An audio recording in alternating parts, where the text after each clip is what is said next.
ಇವತ್ತು ಬಂದುಬಿಟ್ಟು 2 ಲಕ್ಷ ಸ್ಕಾಲರ್ಶಿಪ್ ಸಿಗುವಂತಹ ಒಂದು ಸ್ಕಾಲರ್ಶಿಪ್ ಬಗ್ಗೆ, ಅದು ಯಾವ ರೀತಿ ಎಲ್ಲಿಂದ ಸ್ಕಾಲರ್ಶಿಪ್ ಬರುತ್ತೆ, ಅದಕ್ಕೆ ಅರ್ಜಿ ಹಾಕೋದು ಹೇಗೆ, ಯಾರ್ಯಾರು ಎಲಿಜಿಬಿಲಿಟಿ ಇರ್ತೀರಾ, ಅದು ಯಾವ ರೀತಿ ಪ್ರೊಸೆಸ್ ಆಗಬೇಕು ಅನ್ನೋದನ್ನು ಈ ಒಂದು ವಿಡಿಯೋ ಮುಖಾಂತರ ನಾವು ತಿಳ್ಕೊಳ್ಳೋಣ. ಸಾಕಷ್ಟು ವಿದ್ಯಾರ್ಥಿಗಳಿಗೆ ಡೌಟ್ ಇರುತ್ತೆ, ಗೌರ್ಮೆಂಟ್ ಕಡೆಯಿಂದ ಸ್ಕಾಲರ್ಶಿಪ್ ಬರುತ್ತೆ ಆದರೆ ಬೇರೆ ಕಡೆಯಿಂದನೂ ಸ್ಕಾಲರ್ಶಿಪ್ ತೊಗೋಬೋದಾ ನಾವು ಅನ್ನೋವಂತಹ ಒಂದು ಸಣ್ಣ ಅನುಮಾನ ಇರುತ್ತೆ. ಆದರೆ ಗೌರ್ಮೆಂಟ್ ಕಡೆಯಿಂದ ಮಾತ್ರನೇ ಅಲ್ಲ, ಕೆಲವೊಂದು ಕಾರ್ಪೊರೇಟೆಡ್ ಕಂಪ್ನಿಗಳು ಸಹ ನಮಗೆ ಸ್ಕಾಲರ್ಶಿಪ್ನ ಪ್ರೊವೈಡ್ ಮಾಡ್ತಿರ್ತವೆ. ಆ ಸ್ಕಾಲರ್ಶಿಪ್ನ ಹೇಗೆ ನಾವು ಯುಟಿಲೈಸ್ ಮಾಡ್ಕೋಬೋದು, ಹೇಗೆ ಅರ್ಜಿ ಹಾಕ್ಬೋದು, ಯಾರ್ಯಾರೆಲ್ಲ ಆ ಅರ್ಜಿಗೆ ಒಂದು ಎಲಿಜಿಬಿಲಿಟಿ ಇರುತ್ತೆ ಅಂತ ನಾವು ಇವಾಗ ತಿಳ್ಕೊಳ್ಳೋಣ.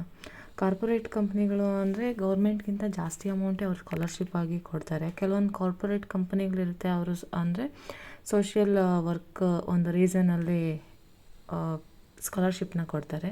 ಕೆಲವೊಂದು ಕಾರ್ಪೊರೇಟ್ ಕಂಪ್ನಿಗಳು ಬಂದು ಅವ್ರಿಗೆ ಟ್ಯಾಕ್ಸ್ ಅದೆಲ್ಲ ಇರುತ್ತಲ್ಲ, ಸೊ ಒಂದು ಆರ್ಗನೈಸೇಷನ್ ಥರ ಮಾಡಿಕೊಂಡು ಈ ಥರ ಸ್ಕಾಲರ್ಶಿಪ್ನ ಪ್ರೊವೈಡ್ ಮಾಡೋದ್ರಿಂದ ಅವ್ರಿಗೆ ಟ್ಯಾಕ್ಸ್ ಸ್ವಲ್ಪ ಕಮ್ಮಿ ಬೀಳೋ ಒಂದು ಉದ್ದೇಶದಿಂದನೂ ಸಹ ಕೆಲವರು ಸ್ಕಾಲರ್ಶಿಪ್ನ ಕೊಡ್ತಾರೆ. ಈ 2 lakh rupees ಸ್ಕಾಲರ್ಶಿಪ್ಪು ಯಾವ ಒಂದು ಕಾರ್ಪೊರೇಟ್ ಕಂಪನಿ ಕಡೆಯಿಂದ ಬರ್ತಿದೆ ನಮಗೆ, ಆ್ಯಂಡ್ ಹೇಗೆ ಅದನ್ನ ನಾವು ಅಪ್ಲೈ ಮಾಡಬೇಕು ಅನ್ನೋದನ್ನ ತಿಳ್ಕೊಳ್ಳೋಣ. ಈ ಸ್ಕಾಲರ್ಶಿಪ್ ಬಂದುಬಿಟ್ಟು ಲಾಸ್ಟ್ ಡೇಟ್ ಬಂದು ಅಕ್ಟೋಬರ್ 4ನೇ ತಾರೀಕು ಲಾಸ್ಟ್ ಡೇಟ್ ಇದೆ. ಇದರಿಂದ 5100 ಜನ ವಿದ್ಯಾರ್ಥಿಗಳಿಗೆ ಸ್ಕಾಲರ್ಶಿಪ್ನ ಪ್ರೊವೈಡ್ ಮಾಡ್ತಿದ್ದಾರೆ. ಡಿಗ್ರಿ ಮತ್ತು PG ಮಾಡ್ತಿರುವಂತಹ ವಿದ್ಯಾರ್ಥಿಗಳು ಇಬ್ಬರೂ ಸಹ ಇದಕ್ಕೆ ಎಲಿಜಿಬಲ್ ಬರುತ್ತೆ, ಬೋತ್ ಬಾಯ್ಸ್ ಆ್ಯಂಡ್ ಗರ್ಲ್ಸ್, ಯಾರು ಬೇಕಾದರೂ ನಾವು ಅಪ್ಲೈ ಮಾಡ್ಕೋಬಹುದು.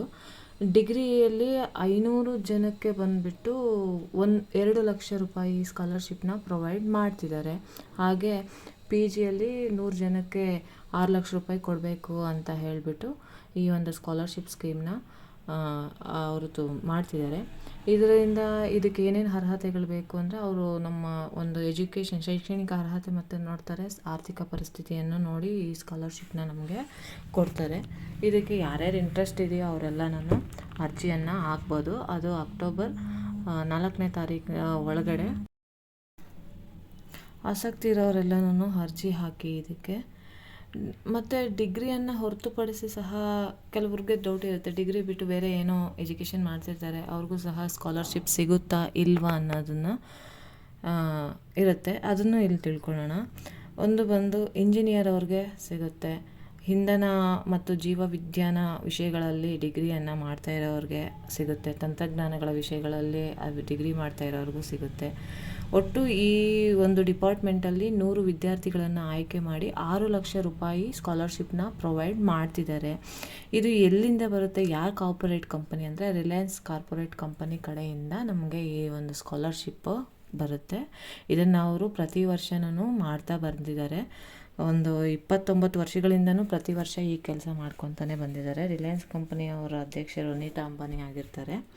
ಈ ಸ್ಕಾಲರ್ಶಿಪ್ಗೆ ಹೇಗೆ ಅಪ್ಲೈ ಮಾಡಬೇಕು ಅಂದರೆ, ನಾವು ಗೂಗಲ್ ವೆಬ್ಸೈಟ್ಗೆ ಹೋಗಿಬಿಟ್ಟು scholarships.com.Reliance Foundation Organization ಅಂತ ಹೊಡೆದ್ರೆ ಅಲ್ಲಿ ನಮಗೆ ಒಂದು ವೆಬ್ಸೈಟ್ ಓಪನ್ ಆಗುತ್ತೆ. ಆ ವೆಬ್ಸೈಟ್ ಮುಖಾಂತರ ನಾವು ರಿಜಿಸ್ಟರ್ ಮಾಡಿಕೊಂಡು ಲಾಗಿನ್ ಮಾಡಿಕೊಂಡು, ಹಾಗೆ ನಮ್ಮ ಶೈಕ್ಷಣಿಕ ಅರ್ಹತೆಗಳನ್ನ ನಾವು ಯಾವ್ಯಾವುದು ಓದ್ತಾ ಇದ್ದೀವಿ, ಏನು ಓದ್ತಾ ಇದ್ದೀವಿ, ಯಾವ ಡಿಗ್ರಿಯಲ್ಲಿ ಮಾಡ್ತಾ ಇದ್ದೀವಿ ಅನ್ನೋದನ್ನು ಅಲ್ಲಿ ನಾವು ಸೆಲೆಕ್ಟ್ ಮಾಡಿ, ಹಾಗೆ ನಮ್ಮ ಡೀಟೇಲ್ಸ್ನೆಲ್ಲನೂ ಅಲ್ಲಿ ಪ್ರೊವೈಡ್ ಮಾಡಿದಾಗ ನಮಗೆ ಲಾಗಿನ್ ಆಗಿ ರಿಜಿಸ್ಟ್ರೇಷನ್ ಮಾಡ್ಕೊಳ್ಳೋ ಮುಖಾಂತರ ನಾವು ಅಪ್ಲೈ ಮಾಡ್ಕೋಬಹುದು.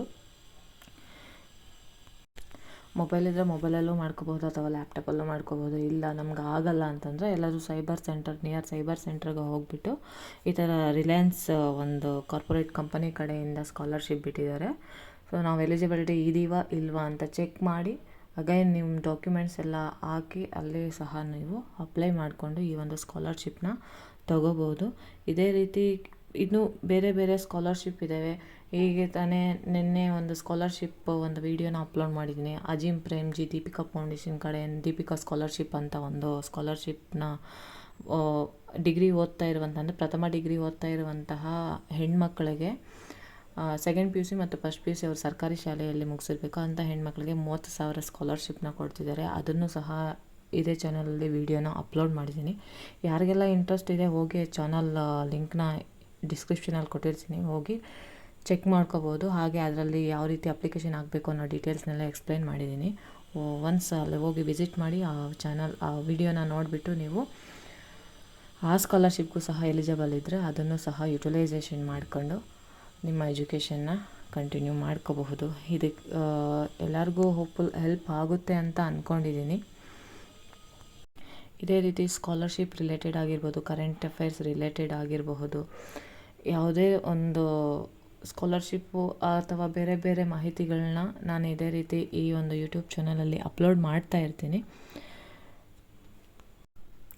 ಈ ವಿಡಿಯೋ ಏನಾದರೂ ನಿಮಗೆ ಇಷ್ಟ ಆಗಿದರೆ, ಒಂಚೂರು ಹೆಲ್ಪ್ ಏನಾದರೂ ಆಗಿದರೆ ಈ ವಿಡಿಯೋದ್ರ ಮುಖಾಂತರ ನೀವು ಈ ವಿಡಿಯೋನ ಲೈಕ್ ಮಾಡಿ, ಹಾಗೆ ನಮ್ಮ ಚಾನಲ್ನ ಸಬ್ಸ್ಕ್ರೈಬ್ ಮಾಡಿ.